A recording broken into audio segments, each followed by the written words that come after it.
We're just a couple of friends inside a refrigerator. Friends in the fridge.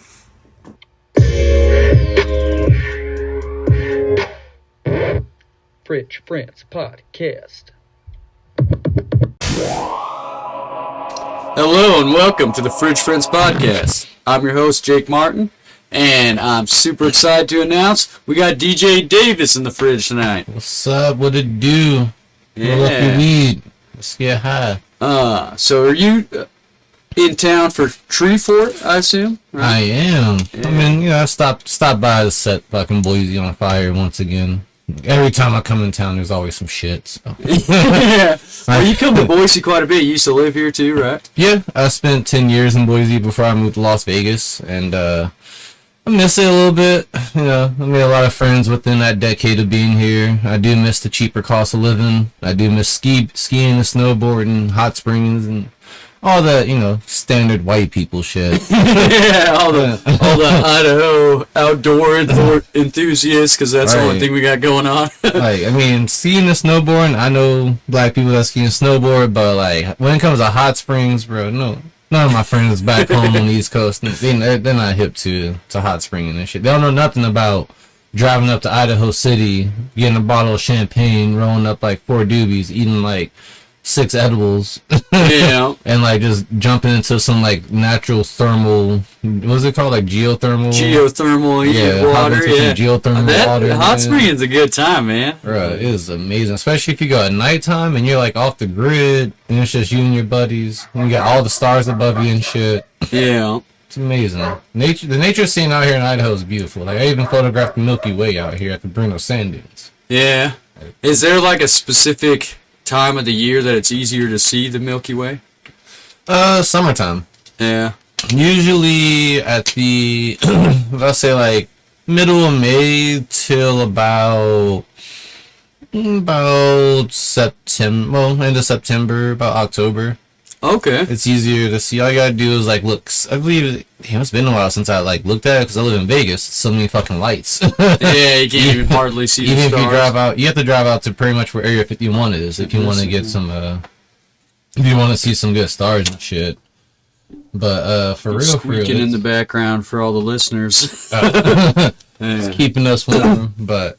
That's Idaho. You gotta have a fireplace to stay warm, even though it's springtime. Shit, in Vegas too, bro. It's been like in the 50s and shit out there. Oh yeah, I saw it snowing out there. My wife just went to Vegas with her sister to do like a little girls' weekend thing. Man, I moved at the wrong time of the fucking millennium because the weather's changing. It's fucking snowing in Vegas. Like, what the fuck? In the summertime, it's gonna be like 115. It was like that last summer, so. Yeah, the summer's gonna be hot as shit, regardless. But it's kind of shitty. You left the cold weather, Boise, to try to get away from it, and then Vegas has one of the coldest years ever. Yeah, migrate south. But yeah, about the Milky Way though. Yeah, you gotta look. Pretty sure you just gotta look south. Okay. And in the summertime, like in a really dark area, like look towards the horizon, or even if you look up in the sky, you'll just see like a cloud. It'll look like cloudy, like cloudiness amongst the stars. Okay. But that's actually like traces of like the arm of the Milky Way that's visible from our position. So. And I don't know shit about stars either. I'm not no fucking rocket scientist. Yeah, I don't know. I don't know a lot about stars either. I like looking at them and shit. You know. Right. And I recently this year saw like a crazy star formation that at first I was like, oh, that's a UFO for Which sure. one? It was Pleiades. Okay. Yeah, I had to What was like. going on with it that made you think it was a UFO? Was it like flashing or? Yeah. It was a ton of little stars flashing, but really close together. Mm-hmm. And by a ton, I mean like when you first look at it, it seems odd because there's like 8 or 9 in a small cluster. Yeah. And then the longer you look at it, the more you take in. There's like hundreds of them. and they're pulsating because they're stars, so they flash, but they're all flashing at different times. Yeah. Even though they're so close together, so it looks So it's super creating strange. this light sequence that's just like looks like Yeah, might be E.T. and the boys. When I first saw it, I was like, "Oh, this is wild! I've never seen this before." I don't Just know a what this tiny is. spy balloon dog. Yeah. That's all that is. But then I did a little research, looked it up, and there's like a certain time of the year in Idaho, usually more only visible. during October, Yeah. that's visible on like clear nights, and it was a super clear night. And then the next night I went back out because I could see it from my backyard, and it was the same exact thing. So I was like, "Oh, okay, this is just like cool star pattern. We're not getting invaded or anything." So when I was growing up, I grew up in Washington D.C.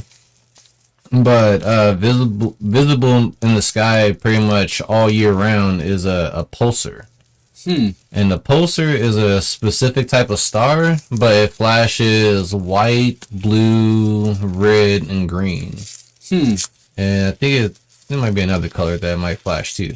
But, so when you're looking at the stars and you just see one that just like constantly like rapidly changing colors and shit, it's like kind of trippy. So. Yeah. But year round in DC, you can see that. Yeah, I found it in Idaho too. Oh, And okay. even when I was in the military, when I was deployed over in Abu Dhabi, you could look up into the night sky and also find it as well.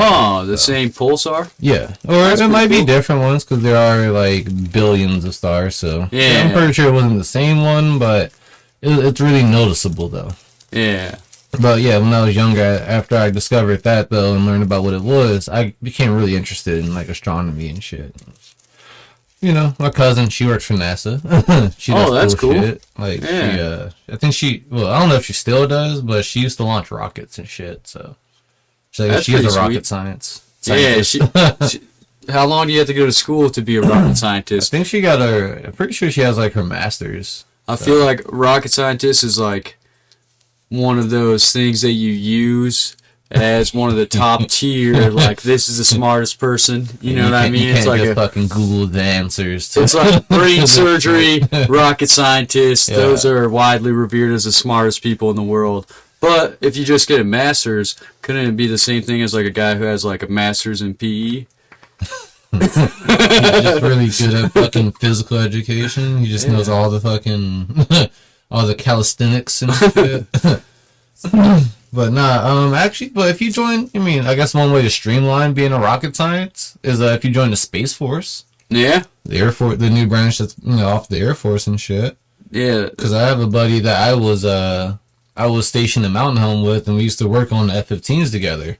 Now he's stationed in, I think the base is Vandenberg Air Force Base. It's like one of the Space Force bases in California. Did they just take over Air Force bases when they started the Space Force? They're still establishing more bases, but some of the Air Force bases they're not taking over. It's just a joint base, so they just okay. built more offices for them. Yeah. Essentially, it's kind of that's kind of what the military is doing around the nation though as well.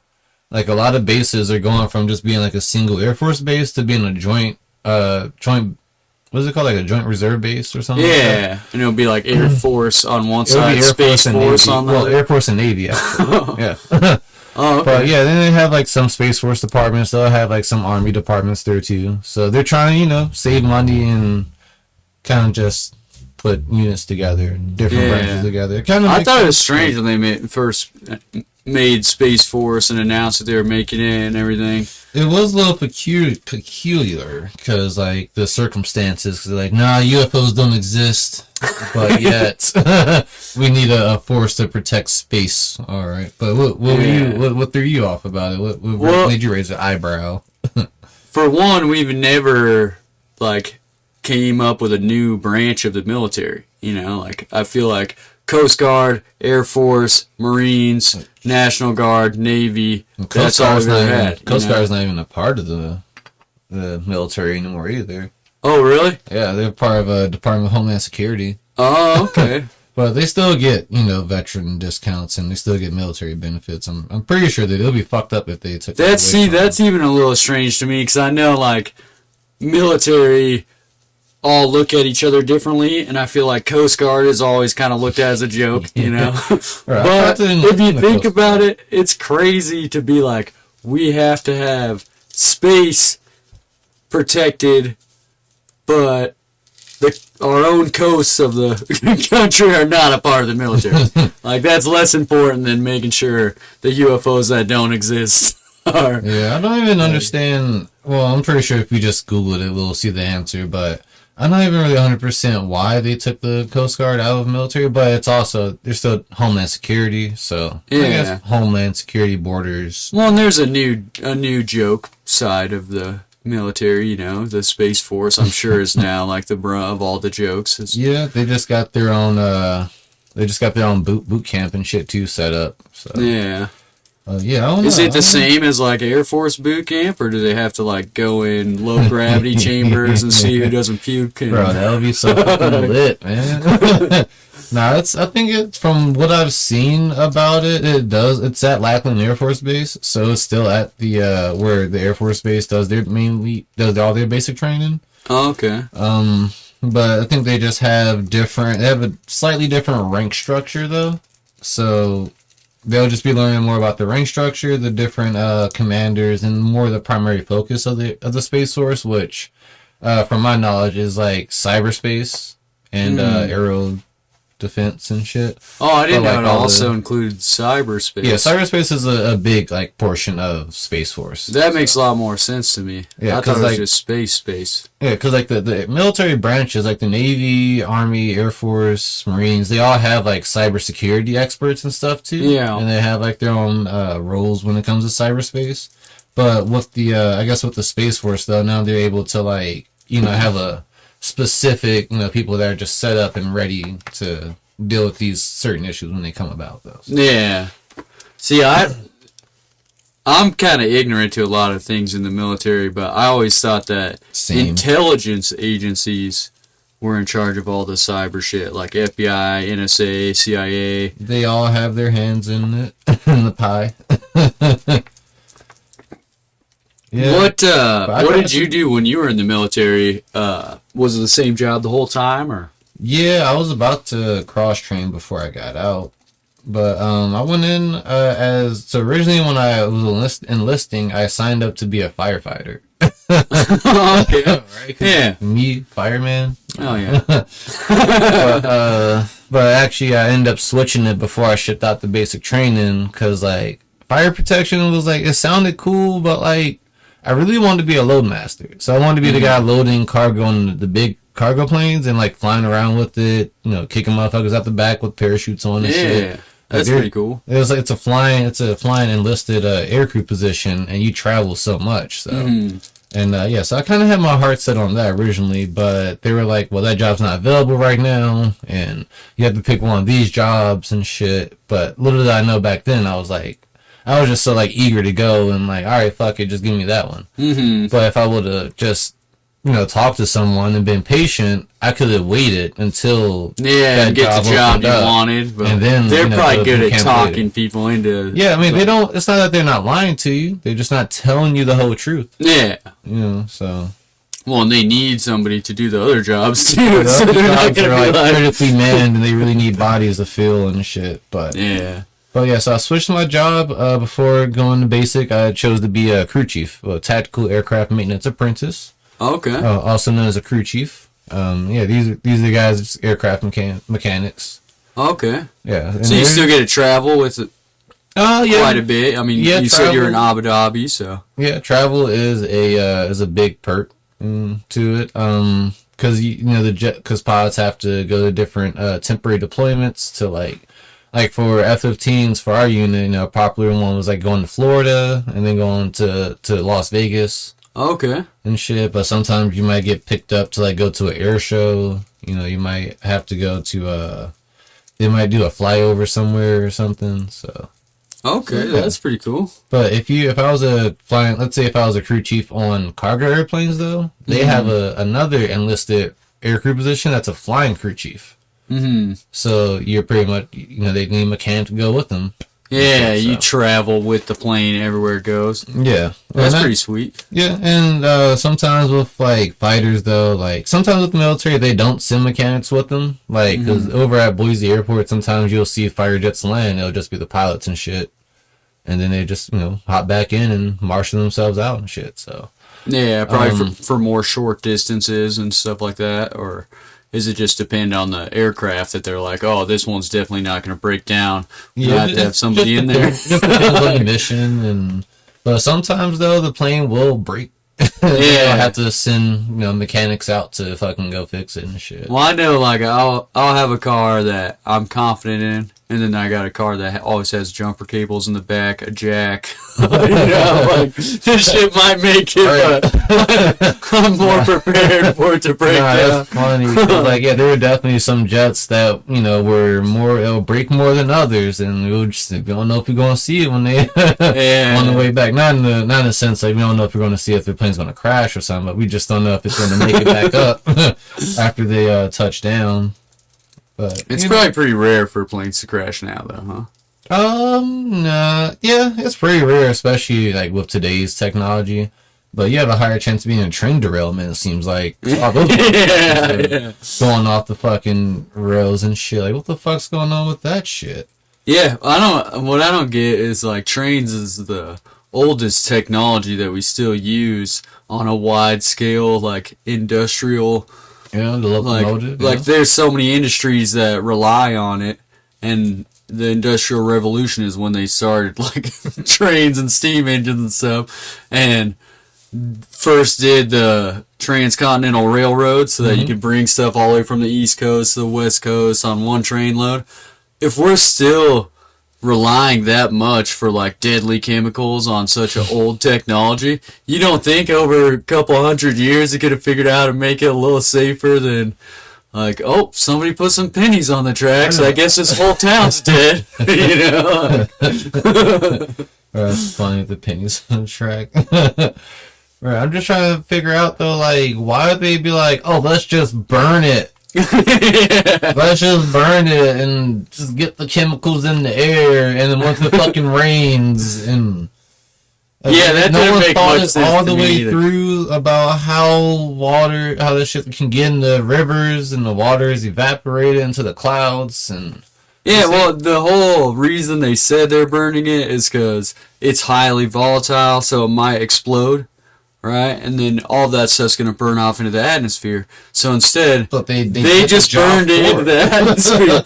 It's kind of like if you knew somebody was going to get a shot in the stomach, and you're like, let's just shoot him in the head. He's going to die anyway. I know I could just shoot the guy shooting him, but instead I'll shoot him in the head, save him a little pain, but it's still the same result. Still the same fucking concept there. Yeah. But it's really sad though. Like people were like, I've heard like people were having like, respiratory issues and their voices were changing, and they couldn't get no FEMA relief or any kind of federal aid or assistance and shit. And yeah, that's what's terrible about it. And immediately they did the same thing they did in Flint, where they had a bunch of politicians like fake drink the water there.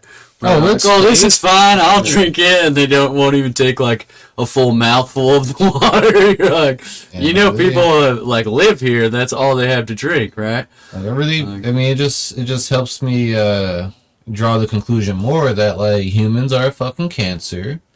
We're fucking this earth up. And maybe, just maybe, coronavirus was the vaccine and humans are the virus. Yeah, I don't think a lot of people would like to hear that, but I don't think many people could disagree with it. I mean, when Mother Nature needs to rebalance itself, it's gonna do what it needs to do. Yeah. Like back home in Washington D.C., every 17 years or every 7 or 17 years, we get cicadas. Cicadas come out of the ground and they swarm in the fucking millions. Yeah, and eat all the crops. And they're a little bit of a nuisance to the vegetation, but like overall they're harmless though, for real. They're just annoying. Yeah. But it seems like this year though, with this specific, because their herds are called like broads, and this one was like Broad X or Broad X. I don't know, it's spelled BROD. I ain't no fucking English major. I ain't study lit. Okay. But like, yeah, they say with this specific broad though, or broad, however the fuck it's pronounced, that they noticed that this one had like some kind of sexual transmitted disease. Huh. where it was causing like male species to have sex with male cicadas. Yeah. And then they would also have sex with female cicadas. But they were picking up this STD somehow and spreading it to other females, and they have a really short lifespan. And they just, you know, kind of like fucking mosquitoes, kind of like flies, and, and like most insects, honestly, things on the bottom of the food chain, bottom of the food chain, they reproduce real quickly. Mm-hmm. But they were finding that like because they die real quickly too. Yeah, but they said like for some reason with this STD, it was giving male to male fucking, you know, signals that, you know, they're just gonna fuck. Yeah. Like if it was a female, but somehow it's picking up STD and spreading it to females.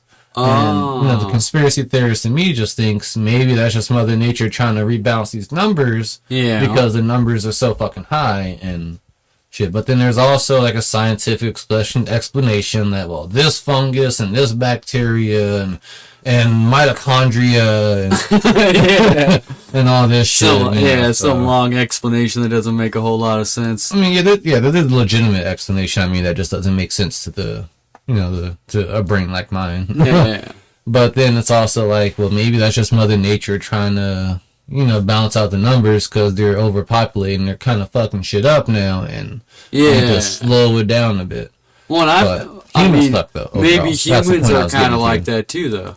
Yeah. Like, because say there was no freeways, you could take out one of the, probably I'd say top 3 ways a deer is going to die nowadays in 2023. You know what I mean? It used to be before that when it was only the trains like we were talking about. Yeah. Deers probably don't get hit by trains that often.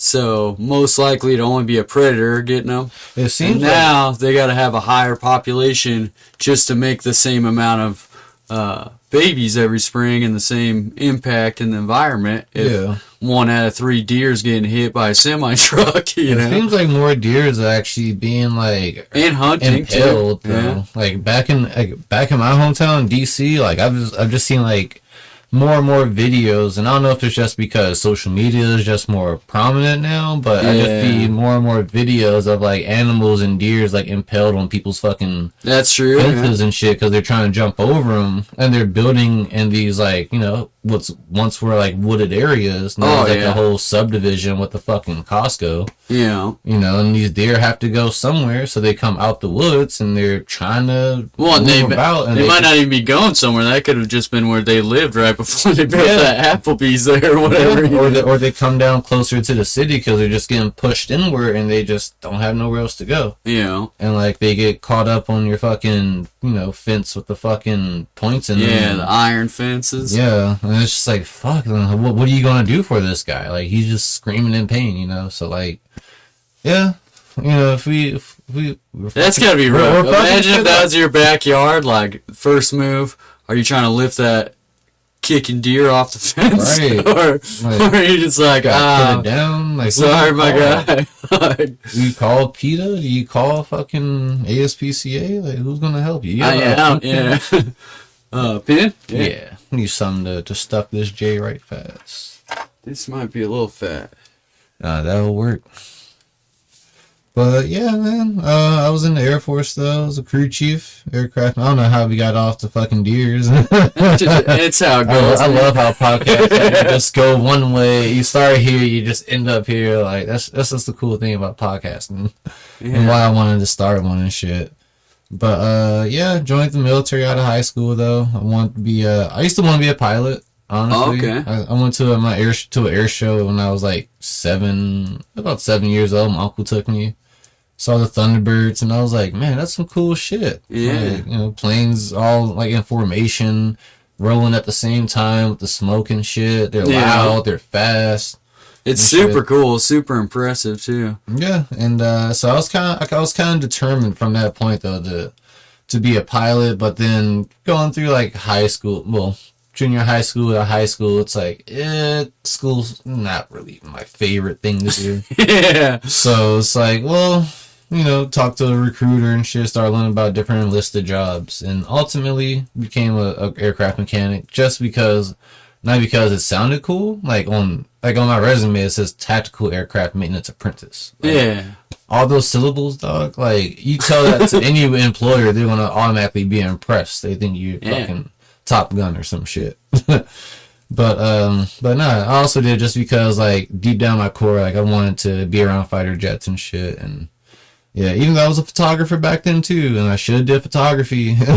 You started doing photography when you were in high school? Yeah, about 10th grade. Got into photography. I had like a little summer job.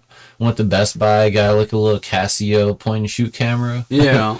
And I would just take it with like me and my girlfriend would always like hang out and we'll go skateboarding and shit with my other friends. So I would just be shooting random shit like that. I was doing volunteer shit with the Silver Air Patrol, and we'll go out to like do some search and rescue missions or training scenarios and shit. So just being out in the woods, doing nature, and then living in Washington D.C. where it's like so many monuments and street buildings and city life. Yeah, things that you feel like you want to capture and immortalize on like a photograph. Yeah, I notice that every time I go. There's just so much shit to photograph. I mean, as like as a beginning step to like experiment with photography, there's just so much shit you could do. Oh yeah. And my high school also had like a journalism class. They had a yearbook and shit too. Mm-hmm. But mainly with like the journalism with Friendship News Network, I gotta shout them out because I wouldn't be here without them. Shout out Miss Kaufman.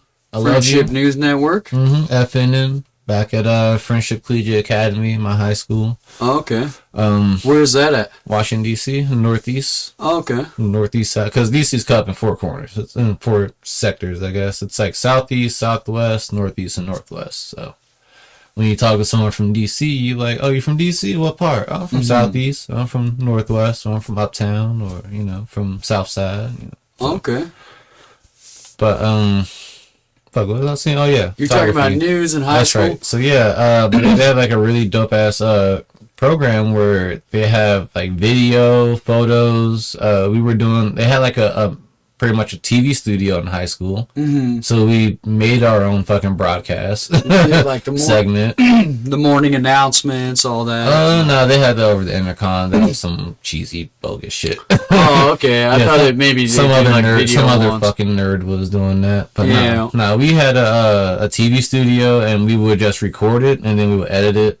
Like, we would shoot it like if we were rolling live, but then we record it, we learn how to edit it, and then we showed it to some of the school and our parents and shit. And, like, I had a segment about the Blue Angels and the air shows and shit. It was pretty dope. That's pretty sweet, yeah. But then I also learned how to work in the control room and do the transitions on the control board and shit. And, and you finally first started getting interested in all that stuff. Yeah, that's pretty cool, like how high schools have programs like that, because I did high school newspaper. Yeah. And I know that was like the first time I ever got interested in like writing as more than just like something the teacher told you that you have to do. Yeah. Because in that class they like send stuff out to different competitions and like we got to go to newspaper. Did you ever places go like Idaho Statesman, Boise Weekly, and see you how they do conventions and do did you ever go to conventions with that and go to different competitions? Because we used to go to this one joint called JEA. I forgot what it stood for, but they hosted conventions like twice a year, and we would usually go to like the spring ones.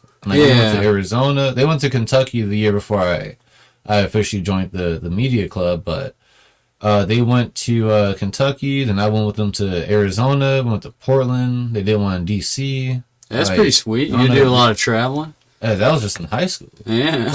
Did you guys do anything similar to that? Or? No, not in newspaper anyway. I did something similar to that. Because it was just a all like multimedia journalism for high schoolers, essentially, in junior high. Yeah. To like get people interested in the field. I did something like that. People interested. It was just a way for us. They had like workshops and they had a few different competitions and stuff, and it was just like learning and exploring, meeting other kids from all over the fucking country that have the same interests. So yeah, just bringing like-minded people together. But like, just like you were saying, like it was cool to a high school give you that experience though. Like yeah. And I didn't really have to pay much either. Cause I know it's like I went to a public charter school though, so it was a little bit better than just like a basic public school. But. Yeah. They have to wear uniforms and shit. Yeah, but you don't have like 35 kids in a class. And, Fuck yeah, we did. oh, really? Sometimes we fucking overbooked. Yeah. Like, I remember every year when school would start, they were always talking about, oh shit, we don't have enough desks. Oh, shit. Or like, yeah, so some of the classes would be a little full. But then like throughout probably like that first few weeks though, it kind of smooths out. They'll just move some students around and shit. Mm-hmm. But the weird thing about my high school is like all of us are still friends. Well, a lot of us are still friends. That's sweet, dude. A lot of people don't like keep in touch with friends. I have some noticed solid that, too. friends from I just feel like I don't know, like I just feel like we're, well, maybe there's still a few, but I just feel like we're special though, because like me in 2000, well, I graduated in 2010. 2010? Yeah, but Oh, that's the same year I graduated. oh yeah, Yeah. that was a good year. Yeah. You But- born in 91? Yeah, Yeah, same year. yeah, I fucked up in the 6th grade the first time, so Yeah, I was born in December, so I was going to some ghetto ass school. yeah. Fuck work. You know, you gotta dodge these bullies and shit. And is it Yeah. cool about Spark? Yeah. Okay. You're totally good. That's originally why. Steven. Shout out to Hotbox. Yeah. Yeah, you used to work for out to my Hotbox when you people. lived out here, huh? Oh yeah, man. You got to meet Wiz Khalifa Wiz and like Khalifa, Snoop Dogg. I met Baby Bash, Dogface, Be Real. okay, hell yeah, man. Yeah, I met a couple of people, man. How'd that whole thing start? You just took some pictures for them, or they were hiring for that position? I was just really pressed to be a bartender in Huntington. Okay. Like, I got into weed after I got out the military and shit, and the weed game in Idaho at the time when I got out the military it was like 2013, and like I was doing like a lot of street racing shit. So one of the guys that was like in the crew that I would cruise with, he always had some good ass bud on him. Like, I'm like, this is Idaho, but this guy got some good shit. Yeah. So, that kind of got me interested in marijuana and learning about just cannabinoids and terpenes and all that cool shit. And then once Oregon legalized, they set up in Huntington. Mm-hmm. Yeah, because a lot of people that aren't from around here don't know that even when Oregon legalized recreational marijuana, they had a ban on it in Ontario and the border towns against Idaho, like up Lewiston, Clarkson. Yeah. For a while. Moscow and so shit. then you had to drive an extra half hour for But it to be legal. oh my god! Like, so to get to Huntington, it was like an hour drive. Yeah. I remember the first time I went there, I went to Hotbox. I saw some shit called a Colorado Sunshine. Okay. That was like the first time I ever seen like in person like the top premium like cannabis. Like cannabis cup you quality open the shit. jar and you get a buzz from it. That's how fucking good that shit was. Yeah. And shit, and I think that was from I think that might have been Focus North, the grower that produced that strain. Shout out to Focus North. Shout out my people Caitlin. And so back I just when- got friends in high places. I got hell yeah, man. Hell people yeah. that keep me smoking, and they give me love and shit. But yeah, to get started with them though, like I used to go to Huntington. I used to always ask, like, you guys hiring? They're like, yeah, just send us a resume and shit. And I'm like, a resume? But it's weed. Like I don't. Give you my understand. experience. Like I took my first bong hit in Exactly. 7th grade. Right, like Yeah, you I just for- push down on this part and it Okay. like sucks the ashes in there. But yeah, I figured it was just like that. Like I wrote my first backwood. I used Swishers. I like, black sheets. Like I thought it was gonna be like legit like weed questions. Like, and I thought like the interview process was gonna be like, how big of a dab can you hit? How many J's can you roll? Can you roll a J? Hell And shit like that. But no, it was like a legit like, we're not hiring, or we're full right now, or check back later. Mm-hmm. But then I met Steven through Facebook, and he told me he saw me at Wiz Khalifa in 2018 Okay. when he came to When they Napa came and to shit. Idaho Center. And yeah, so that's kind of how like we kind of connected through Facebook, and I'm like and at the time I didn't know he was the owner of it Mm-hmm. until like months later, and I'm like I I was like, oh fuck, well, hey, is Steven here? I started asking for the boss man. Yeah, They're always like, nope, he's not here. And I'm like, shit, man, I just want a job and shit. So, but I then, bet a lot of people were applying for that shit at the a time. lot of people. I mean, even bro, Because there's only one spot, you know. there was 2 spots in Huntington. There was 420ville, Uh-huh. and then there was Hotbox. Oh, okay. Yeah. See, I didn't when want they to work at first did that 420ville. here in Boise, I was living in Eugene, Oregon at the time. Oh yeah. So there, yeah. You're already used to it. There's 100 spots out there, you know. Some of them were like gas station mixed with a with dispensary in the back. Shit. You know? And that's what 420ville was. 420ville used to be an old gas station, and like where the showroom floor was the garage. Oh, okay. That's Shit, pretty sweet. You can still smell the fucking oil. Like, it was beautiful. Yeah, concrete floors. Fucking W20. It was amazing. Hell yeah. But yeah, so once Ontario, gave the green light, and they opened up Burnt River, they opened up what was that other shit, Weedology, Yeah. and Hotbox was like coming online. I thought about applying at these other places, but after going there, I was like, why is the weed so expensive? And then we went to Burnt River, and I'm like, well, why is the weed so bad? And then, but then, I was working like a quality assurance testing job for like Disney and ABC and shit. And I was like, man, this is boring. This isn't my speed. So I was like, I'm gonna apply for my LLC for photography and shit. And Oh, okay. and then applied for my LLC. I left my day job. I was trying to get this little part-time bullshit job. It was bullshit, so Yeah. second But just to like prop up your just to get- photography well, thing, no, a just little for extra money. Well, just for just to have like side income, because the photography thing was just starting to take off for me. Yeah. But just to have like just a little bit of money just to help pay some bills. But that was a bullshit job, and then I started getting hella gigs. So I was like, all right, fuck yeah, I can do this photography thing. Mm-hmm. And then Steven hit me up randomly. He's like, hey, what's your rate? I have a VIP coming out here, and we're about to open a new store, and I'd love to have you come out and shoot. And I'm like, all right. Yeah. And so we talked on Facebook. I told him a price and shit, and he was like, all right, well, hey, come out here on this date. We're doing a soft opening. I'd love to meet with you and shit. Mm-hmm. So I went out there. He gave me a tour of the store and shit. I put a name to a face finally, and he also gave me the option at that time, and he was like, well, you can be you can just be around for photography stuff, and just do it. We'll have you like for like a side gigs and shit, or you can come and be a butt tender, and you could work full time. I was like, give me the full time. Yeah, you're like, I've been trying to get a job at this place. Fuck, I always wanted to sell weed legally. Yeah. Be your neighborhood dope man, So yeah, I went, but yeah, so he booked me out for Snoop Dogg. I put in my application that day and shit too. Well, I didn't have to do an application. He helped me file to get my Oregon Liquor Commission Control card, license the deal.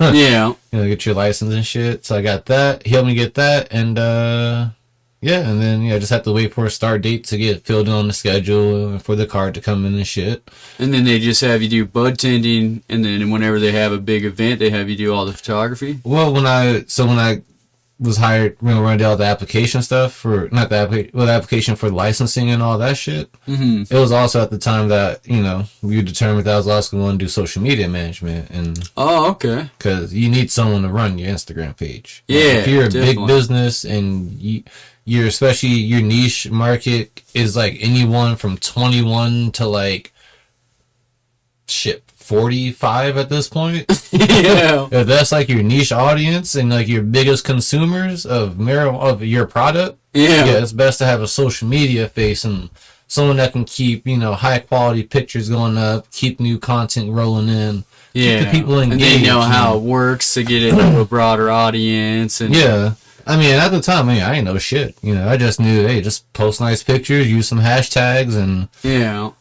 shit like that. But that's when I also learned, though, you have to also engage to get engagement, and then interacting with like bigger brands, collaborating with like giveaways and shit, and promotions, cross promotions. Yeah. and shit like that. So yeah, Well, all yeah, that stuff comes I with follow time. your Instagram, and you got tons of sweet ass pictures on there. And I see you always get engagement, and like I do Bro, content creation too. Every time I open my phone on Instagram now, it's like I get the little heart notification, and like it'll be like 76, Yeah, 88, 100. especially on those like reels and videos and Bro, stuff. You can't keep I up made with an them accident. sometimes. I did. I made an accident. I don't know. I created a monster or some shit. Like it just every day, every time I want to check my IG to do some personal shit, and I just have a bunch of notifications from reels I posted that gone viral. Essentially, Yeah, that's the Which problem. is- That's the it's problem. cool, though. Yeah, it's cool because like I'm monetized on Instagram now, so Oh, that okay. video that I keep getting notifications for, I'm not getting paid no more per view from it, but at the time though, that did help me reach a goal that I Yeah. had set for. Does Getting Instagram paid. pay monthly? Yeah. Okay, so Yeah, then so- once that video is out of that pay period, they stop paying you for it. Yeah, essentially. Okay. Yeah. It See, kinda I- sucks. My Instagram is not monetized, but my Facebook is, and which is weird because Meta owns both of them or whatever. Yeah. But that's how they do it on Facebook too, is they pay monthly, and Yeah, then say you have a video pop off and it goes viral, it gets 500,000 views, you'll get paid for that month. Yeah, But then if it gets another 300,000 over the next month, yeah, and then it's like you're fucked. yeah, But no, it's a cool feeling though, like, getting a little cash just for videos, and that's what you like, if that's what you like doing anyway. yeah. Yeah, well, and it builds more and more of like a following and stuff. So I feel like it's more likely that you'll get more and more hits. Like better videos. I'm interested to test that theory out once I start, because I'm eligible for another bonus round to get paid for reels. That's why I just haven't posted anything, because I've just been waiting. Because the deadline to start is like March 24th for me. Oh, okay. But I want to start it maybe like March 22nd, 23rd, just so, So you by have April content 20th. built up. Well, just by April 20th, I can do some 420 content. Oh, yeah, And there you within go. that last like 3 days of the reels, I can get some good views out of it if I can get something good put together. Yeah, Or something for that's sure. gonna stick. It's not even about, like, you can plan and like you can have an idea of like, I'm going to edit to this song. The transition is going to be right here. It's going to be like 0.3 seconds a fucking clip. I'm going to, and I'm going to make sure I use these hashtags. But ultimately, it's just fucking random with the Yeah, algorithm. what people like on there is the wildest shit. Like, which ones actually blow up. You're like, what the It's fuck, hard man? to fucking know. Like, I'll put The dumbest shit, and you're like, oh, yeah. I have my most popular video on Instagram, 425,000 views. 425,000 views. Yeah. Guess what the fuck it is? Oh, I know what it is. It's that 3 trash girls in the Vegas three drunk- laying three on the drunk white ground. girls laying face down on the fucking Vegas Strip. Yeah. My most 400 popular views video every I day. ever got is the dumbest shit ever too. It's my kids. My toilet was clogged for a long time, and I like snaked it, plunged it, everything I could do. Is there anything with the Couldn't mic figure it close? out. Or is it good? No, it's good. Yeah. Okay. I turned that up pretty loud so that you don't have to be like up Oh, on it, and then I okay. can edit it afterwards. The only reason I was looking up at the levels is because I also put my camera on the back of your mic so that it looks more like I'm just talking to you. I can get Yeah. So I just want to make sure I was still on there or whatever. Oh, wow. But I had to take my whole toilet off, right? Yeah. To figure out what was wrong with it. And it was an Amazon Fire remote, the little skinny remote, which was like all the way in the back of it. Wow. Yeah, and like for whatever reason, like I videoed the whole thing and then I like clipped it down to a short reel. Did you find anything else though other than the Amazon remote? Did you find like Hot Wheels cars? And No, that was Legos that was the only thing that was big that was in there. But then of course it's a bunch of like gross ass shit like toilet paper and stuff in Yeah. there. But pulling that remote out and then being like, oh, this is The what it was, expression, yeah. and then like it was like 3 clips of like one's like taking the toilet off, and then one's like taking it all the way outside so I could drain all the shit out of it, and then find the remote in there, make like 15 seconds. And some videos I've spent like tons of time Hours. thinking of what it's gonna be, make it like, especially with stand up, it's Yeah. like how many times have I like tried this bit different ways, and then I'll get maybe 1,000 views, and then get 500,000 off of flush the remote down the road. Stupid ass shit, you know. The dumbest things. But I think that should encourage people to just keep posting whatever. Keep creating. You know? Find your niche. Find that one thing that does work. Like that's what I did. Like hone in on this last go around with this Reels bonus was like, okay, well, cause I've had these moments before, like just posting Reels, you'll get that one thing that'll get like 5,000 views. Yeah. And you're like, okay, well. And it could just be like walking down the bike path. You know, like nobody knows, you know. It was just a fucking still of like cars driving down Vegas Strip at night. And I forgot what song I had playing. Fly Me to the Moon was in the background. Oh, okay.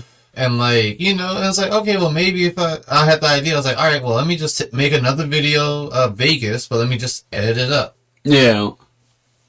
Maybe like 300 views. Yeah, like fuck. Like 5 likes from like my friends that actually give a damn.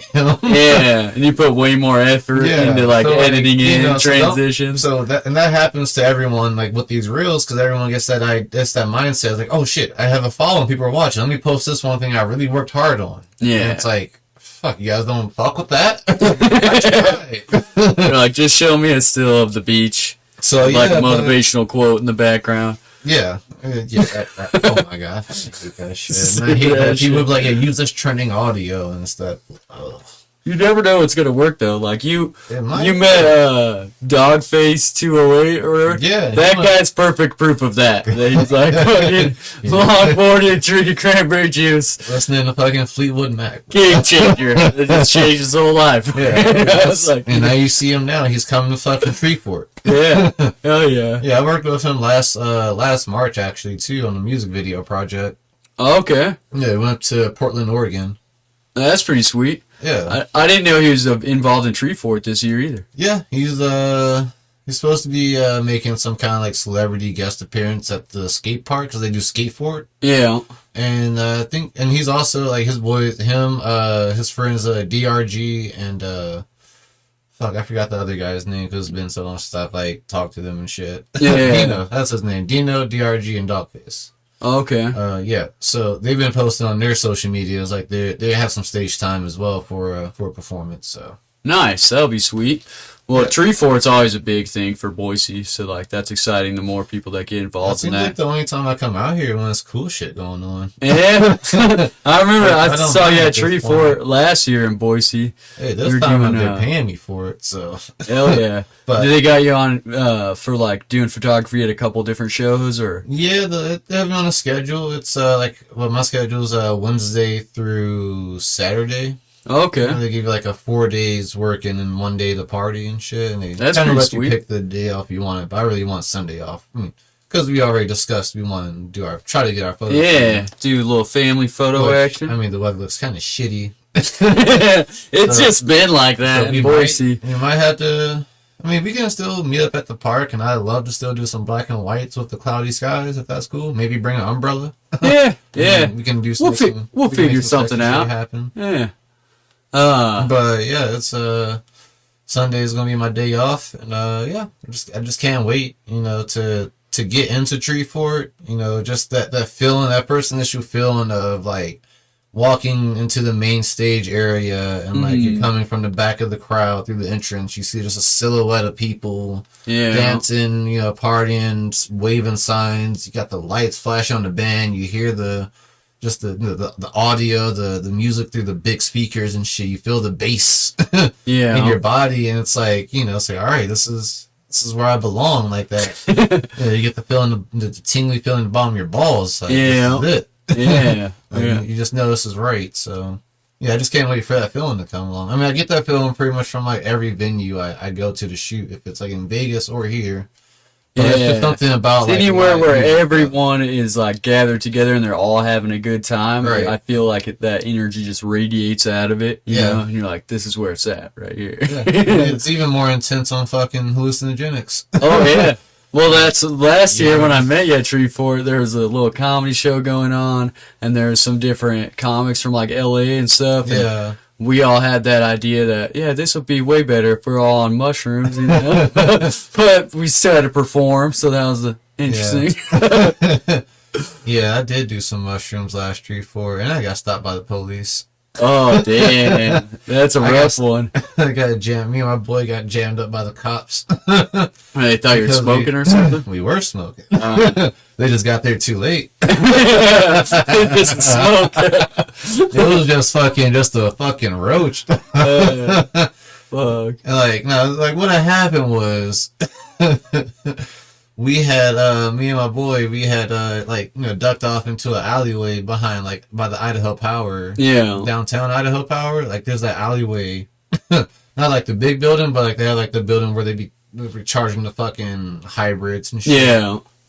A little nice alleyway to dip off and smoke that's not crowded for Well, we people. were in between. We were in, yeah, because it was like away from the people, you know, away from the kids and shit. But it was that alleyway between like the Idaho Power office and where the automotive garages, the garages and shit. It was like a BMW garage or some cool shit like that. Yeah. But yeah, so we were just posted up. Like, you know, I sat down on the curb, you know, pulled the weed out, grinded it up, rolled it up. You know, me and my boy, you know, passing the J back and forth.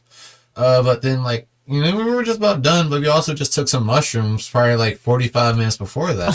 So that's just starting to fucking And like, get going. I was telling him, I was like, bro, I'm starting to feel it. Like, this weed good, this mushrooms are good. Like, this is a good ass day. The fucking sun was out.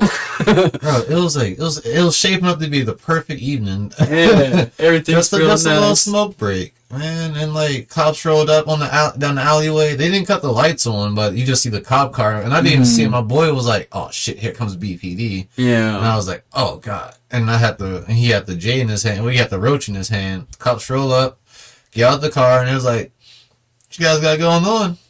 Like, just chilling, taking a break from Tree Fort. You It know? was like, it smells like marijuana, and we're like, yeah. Yeah. The cops were like, "You guys got IDs on you?" And we gave him the ID and shit, and he was like, "Yeah, so we got a call from security at Idaho Power that they saw you guys on snitching. security camera rolling up and smoking what they presume to be marijuana." I'm just like, and I look up and there's the camera just right over us. Yeah, it's got the whole thing on tape. And I'm like, man. So I'm just like, and the shrooms are starting to fucking kick in, the heart rate's starting to go up.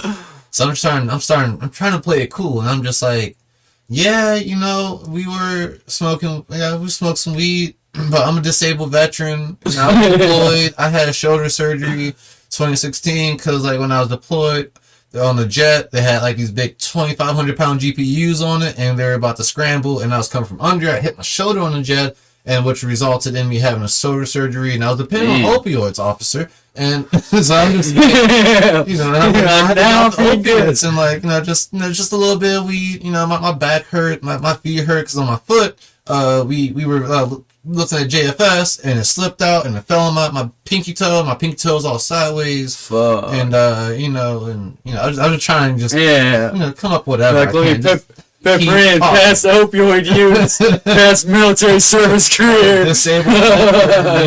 Hey, I thought it was medical here. There's CBD stores. Yeah. You know, so like, and the cops were, you know, once I put the veteran card though, they were their demeanor kind of shifted a bit, and they were like, "Is that all the weed you guys have on you?" Yeah, yes sir. All right.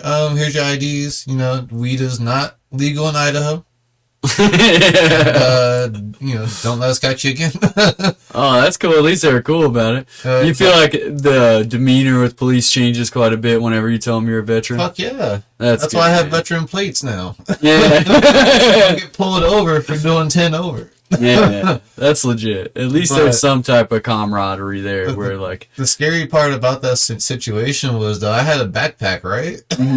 In my backpack, I had mushrooms, I had dabs, oh, I had fuck. edibles, and I Yeah. had more weed.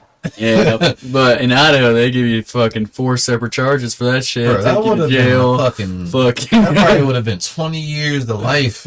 Yeah, that's For all not because when you get caught with like concentrates, like wax Yeah. and shit, that's actually felony off the bat. because they try to Flowers- give you like manufacturing. Yeah, it's manufactured Yeah. at that point. Like, even Which with- doesn't make sense, you know, but oh well. Yeah, I know it's pretty rough on weed. I think eventually. No, they're cool with weed actually. I had a misdemeanor as well. I already Yeah. had a prior for having I had a half ounce. Oh, okay. But it was a fresh half ounce too, those sons of bitches. They gave me a ticket for the half ounce. They didn't give me a ticket for the paraphernalia because the paraphernalia was thank you. It was like it was like one of those hollowed out cigarettes. Oh yeah, And like it a was little wooden one hitter. box, and you just like stuff it in the fucking box and shit, and just take a couple of hits. Yeah. They never gave me a ticket for that. They never told the courts about that, but they told the court about the flower. Yeah. Whatever happened to that paraphernalia? A lot They of took cops that do shit that. I and feel smoked like. it, man. I feel like a lot of cops do that. They They'll smoke- they smoke take your one shit half too? of it. No, I had experience in Mountain Home where the Mountain Home Police Department stole a pistol from me. But I mean, Was it a cool pistol? it was my. I think it's pretty cool, What but it was was it? my Was it my a girl's pistol? pistol. Was it So it was like it had a pearl handle and then a little pink slide on it, Okay. but the rest of it was like chromed out. The bottom of it, it was just a little Damn, 22. Okay. But I'm a felon. I'm not allowed to have guns at all, Yeah. right? So in the case too, I was still on parole, so they could have searched my truck too if Oh. they like would have known, and then it all would have been legal. But since it's like Idaho, good old boys type of thing, the first officer who pulled me over, right after he pulled me over, I give him my license and everything. Before he even went back to his car to like run it, Yeah. he gets on the radio and tells another Mountain Home cop, "Hey, I'm down here at this street. Why don't you swing by and say you smell weed in this guy's truck, and then we can search it." So then the guy shows up, they search my truck, they found a little bit of weed in there, and then in the back, like, toolbox is where this pistol was, and I got the whole thing thrown out because of that, because I got a motion to suppress, because it's illegal to coach somebody and tell them, like, oh, hey, say you smell this, so that way we can do it. But that guy's stupid anyway, because if he would have just ran my name, he could have searched my truck on his own, because I'm on parole. He could search my truck, you know? But during that whole thing, they didn't charge me with possession of a gun, because then they would have had to arrest me. There's minimum mandatory on felon possession of a firearm. Damn. Like, I'd be fucked, you know? Yeah. But they know that, so they just charged me with possession of marijuana, let me leave. I think they gave me some other ticket, too. Let me leave, drive home, and never brought up the gun thing. So when I got my attorney and he threw out like the whole motion to suppress and got the case thrown out and everything, I also asked him about this. I was like, hey, what about this gun? They took this gun and I don't want to get charged with it later. Yeah. Like, is this a done deal when the case is a done deal? And he's all, yeah, well, technically they have a year to charge you with something. But A year. yeah, a whole year. fuck you. But and they tried to do that to a celebrity, I feel like, too. I feel like I heard something about that. Damn. But he's like, if they charge you with it later on, they have to explain to the prosecutor why they didn't charge you with it that day and why they didn't fill out paperwork or anything on it. He's like, so chances are they just want to keep that gun. He's like, and they know you're not going to say anything because you can't call the cops and be like, hey, I had this gun. Another cop took it because felons aren't even allowed to have guns at all. Yeah. You know, so they know they can get away with it, so they just don't put on the paperwork, and then they give a Valentine's Day present to their old lady or Yeah, whatever. and I feel like that's what they did with my fucking weed. Yeah, Some of the he just bitches. had a little after work smoke break or Him and all whatever. his buddies. Oh, They yeah, didn't I have to bet. work. They probably just went to fucking they already went down to fucking Jack in the Box all together. Yeah, Post up in the parking lot, passing like, damn, this Negro got some good shit, don't he? yeah. Or if you ever watched that Vice documentary where the one? police department was selling guns, they would take off people and stolen guns Oh, shit. from the evidence at the police department. How they first found out about it is because there was a murder and they found the murder weapon. It was a gun that had already been confiscated by LAPD. Yeah. And so they're like, how'd this end up in Mexico City in a murder? Well, then they did like a Vice documentary about how the police were taking tons of guns from all over Southern California, and then they'd go to sell them to the cartel for cash, and then the cartel just uses them for new crimes in fucking Mexico. Yeah. Like, well, and it's the police department doing it too, so they don't have to worry about the border patrol or any of that shit. You know, they're like, oh yeah. No, what's interesting though, like the government can create a problem and then they can't create a solution Oh yeah. to that problem, like guns, drugs, like opiates, cartel.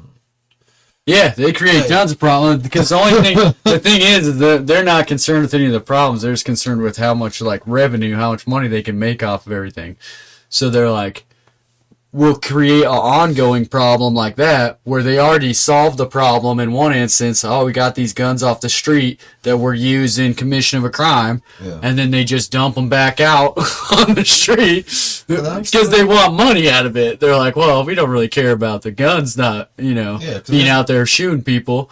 Because there's like a huge problem in like my hometown where like, you know, people under 18 are getting their hands on firearms, and there's Yeah. so many like violent crimes committed with deadly weapons. Like, Most of them it's are like, how illegal they weapons. getting these though? Like, who's supplying the children? Who's pumping these guns into the streets? And then, you know, some of them are ghost guns, and Yeah. I've watched Nat Geo. Like, I love watching, you know, the Ghost Guns episode and shit, and how they're making them in the Philippines. But there's a lot of just legitimate guns that are a lot easier to get your hands on than people understand. You know? People are 3D printing shit now too. Yeah. Like, I don't know if you saw the video of the fucking fully functioning like 3D printed pistol, but Oh yeah. this motherfucker's out here making these shit. Well, and there's tons of At home. designs for it too. Yeah, where you could just download the design, make your own gun at home, and then there's no record of it. That's the biggest problem right now. I feel like in trying to like keep track of illegal guns. That But- is a thing, mate. But I don't know. But are these 3D? But are these the guns that are being, you know, picked up off the streets when they find them on these young people, or when they? I don't think so. I Are- think it's are they more 3D common printed, that or they are they- got that gun from someone else, or they stole it from someone, or their parents had like bad practices with guns in the house without them being locked up and shit. Because most of the time it's just like regular ass guns, you know. It's Yeah. not. Okay. I feel like the 3D printed guns thing is a big problem, but more for like organized crime and gangs and shit like that, where they're always trying to come up with a new way to get more guns. Yeah. Whereas a kid's just like, I have access to this gun in one way or another. Let me plan something crazy with it, you know? Which is, I'm grateful though. Like living in Idaho, I mean, there was never like there's not like a lot of that shit going on around. Yeah. Like, you know, people, you know, because based on like the temperature of the country at the time with all the mass shootings going on, people were really like suspected that like Idaho was going to be one of those places. There's a but- lot of guns. Yeah, there's a lot of guns around. So like, It's one of the only almost all states that you people. can just sell guns person to person without a background check. So there's like websites dedicated to just selling guns in Idaho where you Yeah. can just meet someone on the internet. It was even They on sell you a Facebook. gun at Kmart, you know? It was even on Facebook where it was a whole Facebook group where Oh, a yeah. page where people would just say, "Oh, Yeah. I have the 6 Sawyer for sale. All right, well, meet me at the fucking Walmart in like 20 Oh, minutes." yeah. And like, Okay, full, cool. you know, You know, semi-automatic assault rifles, and then you don't have to do a background check. It's kind of like Texas in that sense Yeah. where it's like really easy to get your hands on guns. But I feel like there's also a culture around that with a lot of people that live in rural areas that are like, there's less shootings because kids are around guns from a young age. Yeah. Instead of like one day I see a gun and then all I've ever seen guns is in movies or in the news on school shootings or games or like whatever it is. It's not another part of your normal daily life. Like, I really think it's. I mean, I don't want to say it's also solely because of like people. Like there are a lot of people carrying guns. Like a lot of legal good guys, I guess we'll call them. yeah, well, just people Well, with it's part of that, registered guns. I don't know if they're good guys. But I mean, it just seems like there's a lot of deterrence in the way of someone committing mass shootings out here, though. Yeah. I've I don't know, often the- thought of that too The because temper around here is really, it's mellow though. Yeah. Overall. I mean, it's gotten more aggressive over the years because with all the growth and influx Yeah. of people and shit. Well, and there's a lot of like stubborn people, and there's like a weird political climate to Idaho, and then Boise kind of has like its own way of like branching away from that, and so Yeah. there's always weird stuff with that. But I feel like, but it's a the generally, people like, here safe are- area, though. yeah, if the people here are nice, the areas are nice. I mean, it would depend on who you ask though, because like Yeah. there's a low homeless population here, which is great for everyone who's not homeless. But the reason there's a low homeless population is because it's one of the few places that it's illegal to be homeless. Is Like, it? yeah, you can't sleep on the street, you can't sleep in parks, and you can't loiter. So you have to be at a shelter, or there's like one area right behind the shelter where they let people camp and they don't arrest them for camping. Oh, shit. But camping's against the law, and sleeping on the street's against the law.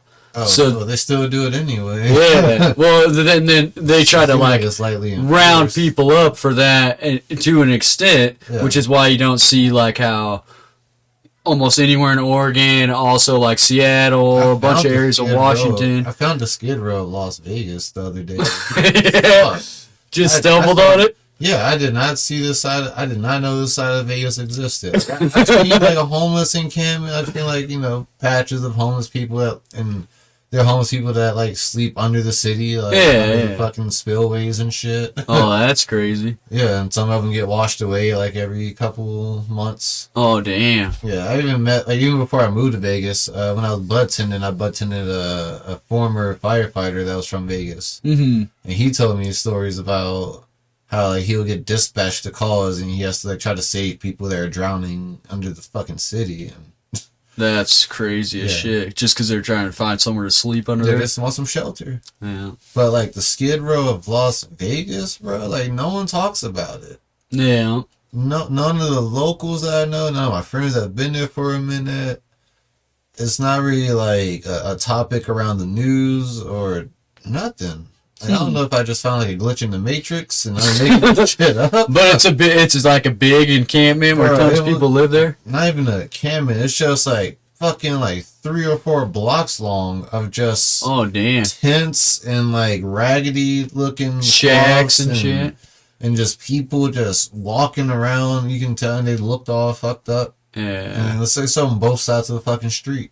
That's wild, man. And I'm like, when did this get here? Like, has this always been here? I Yeah. only stumbled across it because I was hanging out with one of my friends from high school. He had dropped into Vegas, so it was my first time seeing him since graduation. Mm-hmm. And I was like, well, I'm about to go out to the Air Force Base, shoot some videos of planes landing, since that's what's fucking paying me. And I try my Yeah. hardest to show you, cocksucker, Yeah. beautiful sunset collages and band fucking collages. And y'all don't even look at them, but y'all watch the airplane land. Airplane land and take off.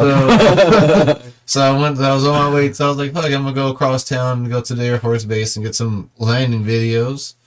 And like, I was like, alright, well, instead of getting on the freeway, I'll just, just cruise through town. It takes about the same, fuck traffic, and, whatever. Yeah. I didn't think nothing of it, but as I'm driving through a certain section of Vegas, I'm like, what the fuck happened where all here? these homeless people come from? And then you just gotta drive down like 3 blocks worth, and it's like, you look over, you just get a good look at some of these people, and it's like, fuck. And I even had Oh, come through yeah. a red light, and I'm like, shit. Yeah, they look like they don't even know where they are. Some of them, I yeah. fucking You can know. see that some of them are using, they're strung out. You can see like a fucking dope deal go down, like. Yeah, I lived in Eugene for almost 5 years, and like I would go to Portland all the time, and I just recently went to Portland too from here, and they have a big homeless population in all the major cities in Oregon, Damn. and they'll just like get together in big communities like that. Like last time I went to Portland, it was like every other alleyway was like a permanent home to like 25 people. Yeah. You know, like It's like that 5, with- 6 tents, a couple shacks, maybe like a tarp Yeah, shelter. Portland is fucking rough. Yeah, When it comes to and people homeless. will set up like they'll get like furniture, like Yeah. from like somebody moving out of apartment or whatever. You got 4 guys on a couch with like a coffee table out front of the tent, and they're just fucking smoking and chilling. Like, what living the the fuck? good life, And then it's just in front of a bank, like just on the People curb. eating on the fucking. You have this restaurant outside, and you have there's Oh, having yeah. good times over here. It's pretty wild, man. Last time I was in Portland, you know, when I was doing the dog face thing, music video content, same shit downtown. Like me and the other photographers, or well, the two other videographers from the set, we chose to hang out. Yeah. We went downtown just to, you know, somewhere central, just to walk around, find some street See food some and shit. And it's like right in the heart of like downtown. There's like, you know, in between like parking and like the curb Mm-hmm. and like the sidewalk, there's like tents and shit set up. Rows over of them. tarp. Yeah. And it's like we're in the middle of the fucking, like, you're right next to my car, bro. Oh, yeah. And it's like, this is the only place to park. Yeah. I don't have to pay.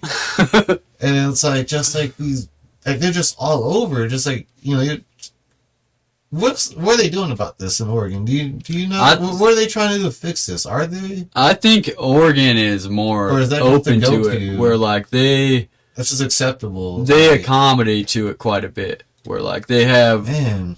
shelters and everything, but they know they'll never compete with the amount of homeless people versus the amount of shelters they can fund. So they put most of their money into just like allowing those people to be self-sustaining and living in homeless communities. Like food, they'll give them food stamps, medical care, glasses, all this different like programs and stuff to make sure that like they're all right, even like mental health care. Wow.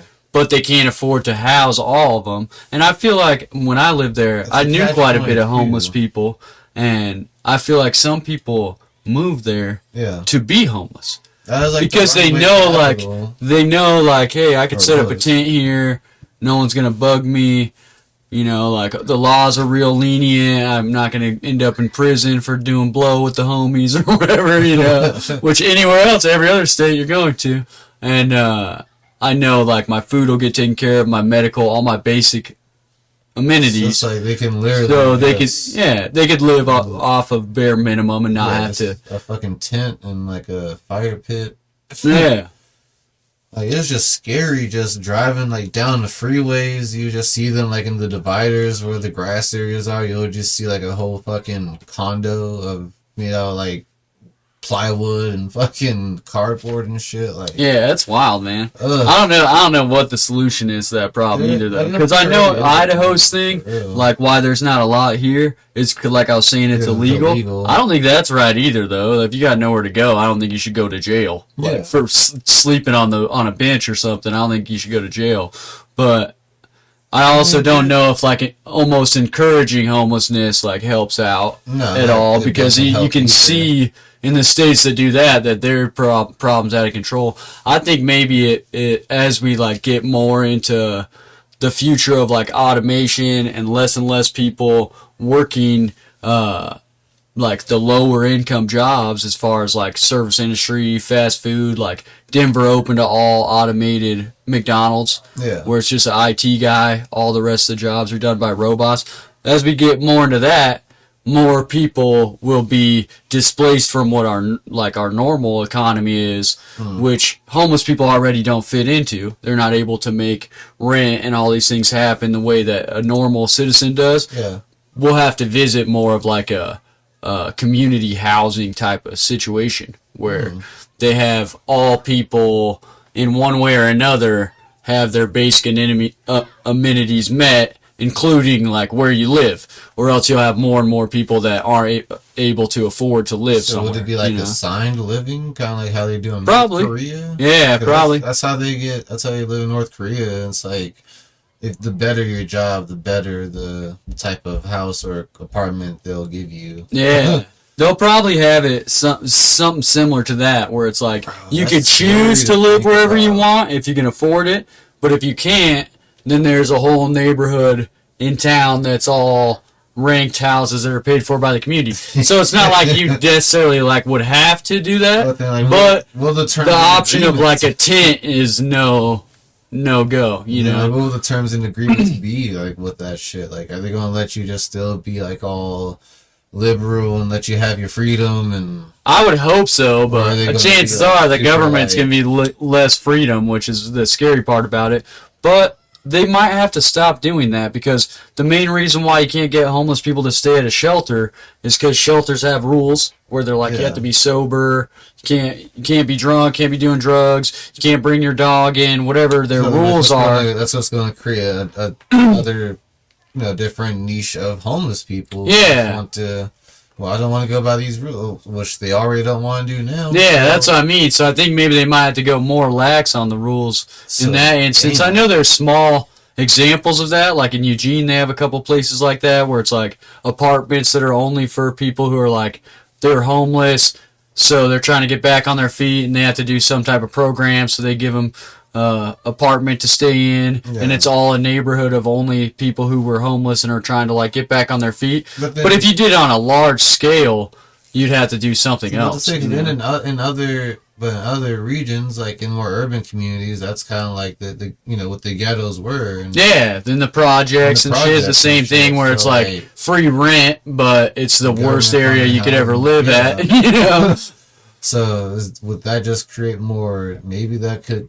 I mean, because it can go either way with the whole like the assigned housing thing. So it can create just a world of fucking. Oh my god.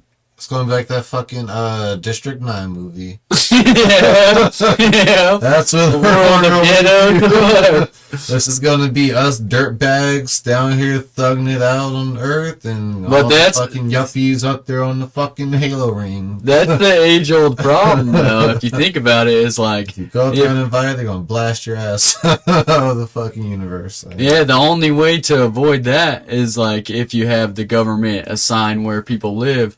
So it'd be like, they equally distribute what different types of people there are all throughout the city, but then you're giving the government complete control. Like, kind of like they have in China, where it's like if you're going to have to move, then you got to ask the dictator, hey, can I move over here? Is that okay with you? And you have to use fucking Chinese TikTok and shit. Oh, yeah.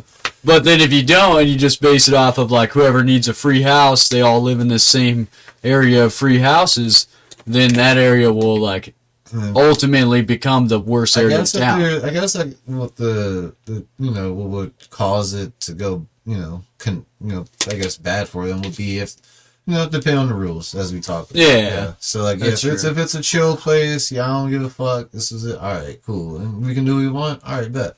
Yeah. You have all these rules in place, and you can't do this. You can't stay out after dark, and you can't use your meth, and all right, all the things that make like, what fun is being homeless if I'm not doing meth? All right. That's like taking steroids and not working out. So we went a little over an hour at this point. Okay. We can keep talking as much as you want, but I always like to give my guests the opportunity to like plug their social media, anything you got going on. I know you got your photography company, and you got hashtags that you created on your own that I love looking at. That fucking what is that hashtag quit touching shit? The hashtag quit touching shit, that's Carlos Miller. That's a famous comedian from he's from Mississippi originally, but he's based out of Atlanta. Okay, so I've seen you post a lot of shit with that. He started it back in like 2017 or 2018. He just like said on the episode one day, he was like, just quit touching shit. Like, just people need to quit touching shit. Like the back of the remote. You want to lose the back of the remote if you want to touch the shit. Yeah. Just put shit down. And there's so many fucking things like that. It applies to every aspect of life that motherfuckers need to quit touching shit. That's why like even I would just resharing, stupid videos or just, sharing stupid thoughts or, posting jokes and shit. Like, just, quit touching shit. It just applies to just the basic principles. So yeah, I brought that from Carlos. He actually has t-shirts that say hashtag quit touching shit. So that's already trademarked and owned by him. But my hashtag is a hashtag DJ on the camera, so it's dripping sauce. Okay. Yeah, and so then that'll lead people to all your different photos and stuff like that. Honestly, but if people want to follow you, how do they get your Instagram and all of that? Hashtag DJ on the camera, so it's dripping sauce. All one word. You search that on Instagram, that'll pull up my shit. But nah, for real. No, my Instagram, my photography page is at jetlag.media. Oh, okay. Yeah. That's And my then Instagram handle. That's my that's, if you don't want to see me, smoking weed, talking shit, and sharing funny ass videos I find from the internet, you can go, look at my photography page, and if you want to buy some prints, you want to decorate your home decor, Hell you got yeah. a new office space, you're trying to get some tax write-off because you're a sole proprietor or a LLC, or even if you're a corporation. Even if you're Esquire, you want to buy some fucking art and get a tax write-off, save some money, I'll at your boy. Link in bio at jetlag.media. Yeah. And yeah, that's the name of your company too? Is Jetlag Media? yeah, that's my photography company, and even though I primarily do photography, I left it .media just to leave it open-ended because I do a little video stuff too. I love making reels now. Hell yeah. Well, and your reels do good. And I know personally from seeing all your different photos, and you did photos of me at a comedy show that I was on before. All that shit turned out beautiful. Yeah, I got family photos coming from him. We're going to get those shot this weekend.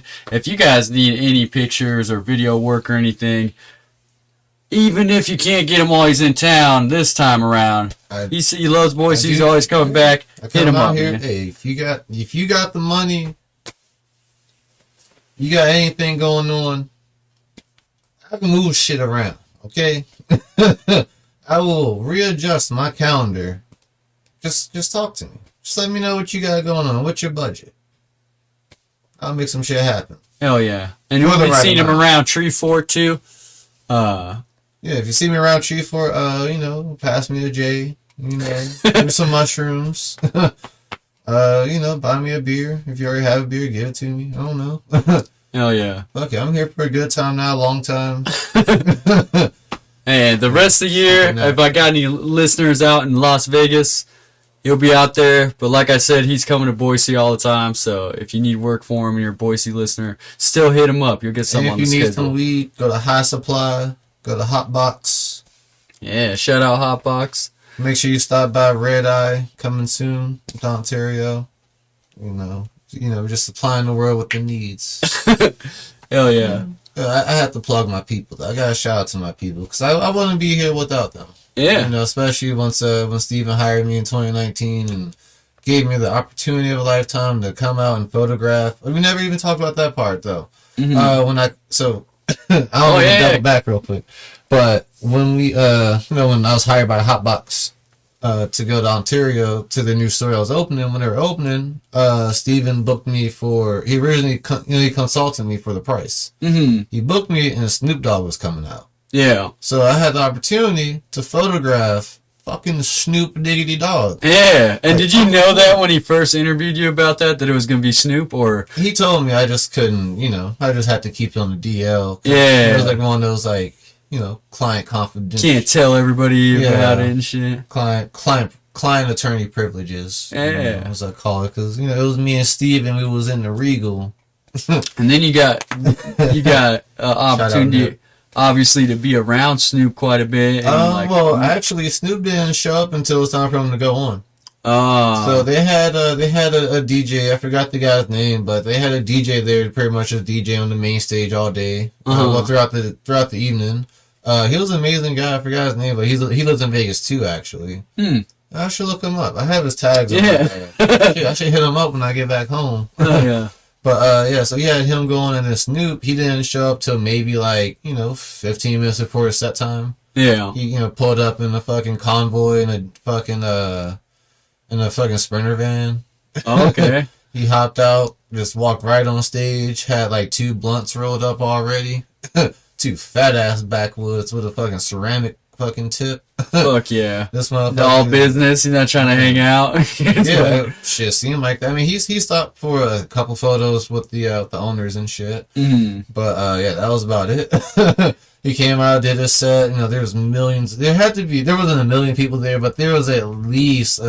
I swear, I'm not even fucking exaggerating. I'm not capping with this shit. At least 10 10,000 people were in that fucking crowd. Damn. Like, I'll show you the pictures once we get off, and you be the judge. Well, and they had that open to the public too. Like, it was a no free show. Ticket prices. And, Yeah. and guess what happened this past October while I was out here?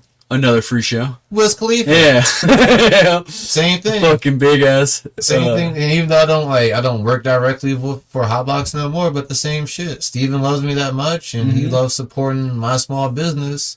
That, once he figured out that he had Wiz Khalifa coming, he knew he had someone coming. I knew he had someone coming, but then he hit me again, just like how we first met. Hey man, can I get you to come out to this show? Come shoot this show? And it's crazy how it started that way, and then it just came full circle. Yeah. It started with Snoop, and then it ended with, well, it didn't end, but then most recently it was Wiz Khalifa. Yeah, that's just the next one, man. Yeah, and the next one is I don't know. Dude, Wiz Khalifa, I bet that was badass. Wiz Khalifa. Did you get a chance to smoke with them? Either one of them? Well, with Snoop Dogg, after he walked off the stage, he left his roaches behind, and they still had about this much weed in them. So I have one in a box at home. Yeah, that's pretty tight. On my kitchen counter. Oh yeah, that's legit, man. And I even pulled it out the other day, and I was like, "Do I want to smoke this right now?"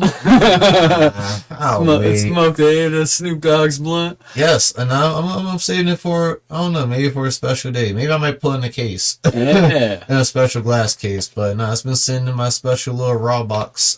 That's ever since that night, since I got home from the show.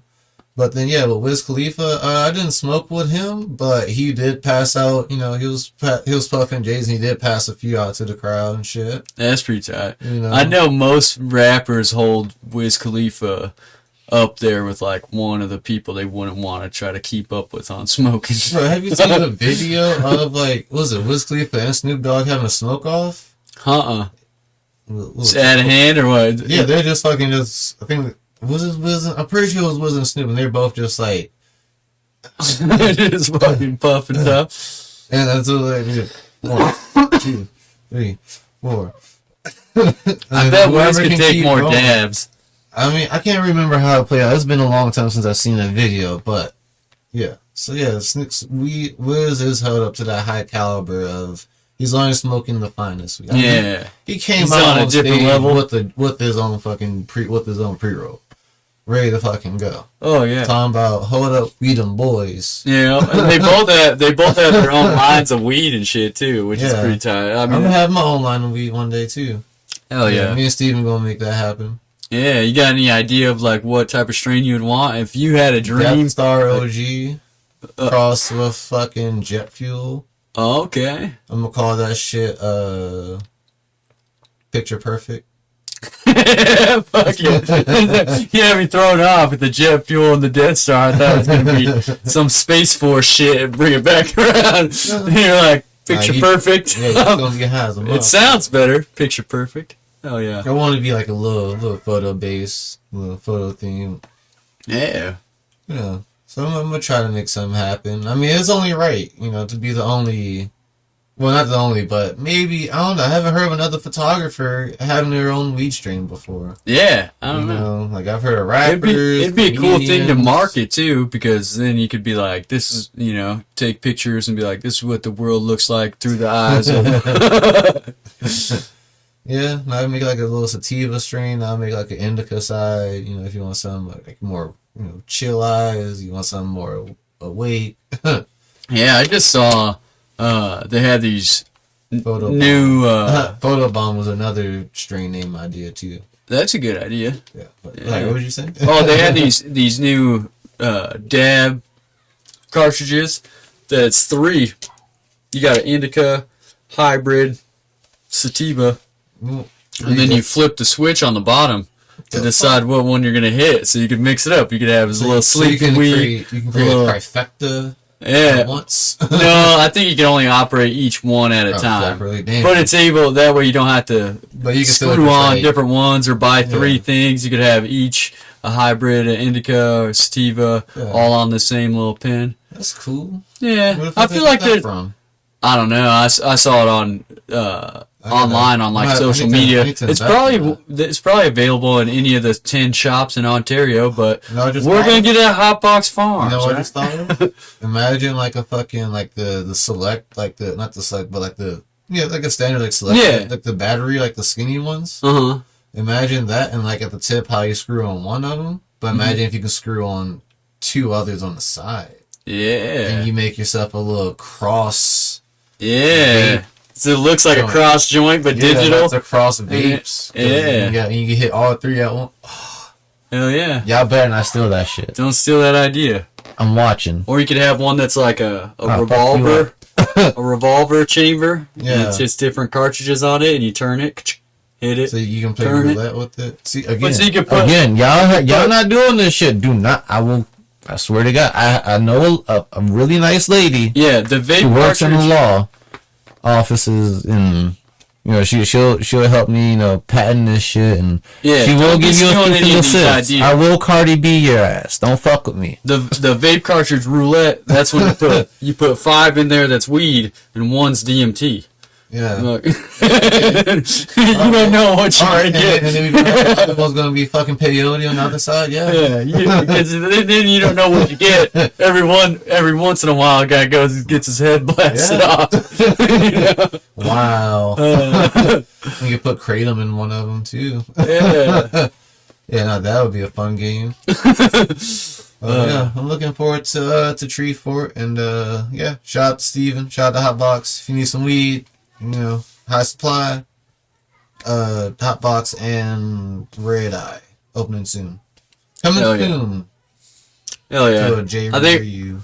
we'll close the episode with that, but you got all the handles and everything. Yeah. Follow him, hit him up, get some photography work done. Okay. And as far as Fridge Friends Podcast, it's jkmartin.com for comedy, podcasts, links to the show, all of that. Make sure if you're watching on YouTube, you subscribe.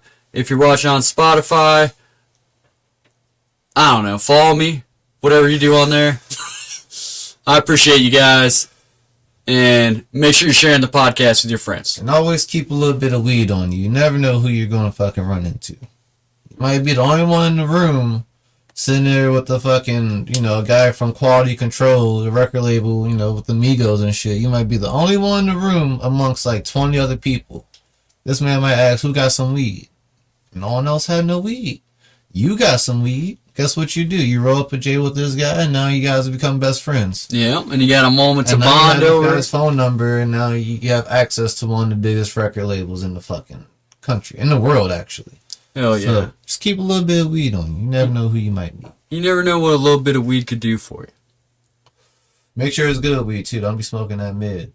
Yeah, you bust out some swaggy ass weed. Yeah. That's a bad impression. Man, ain't nothing worse than smoking mid. But okay, I really ended up. But yeah, I ain't doing that. Thanks for having me on, Jake, though, man. Yeah, I appreciate you. We'll have you on again sometime, Definitely, man. too. Yeah. Fuck yeah.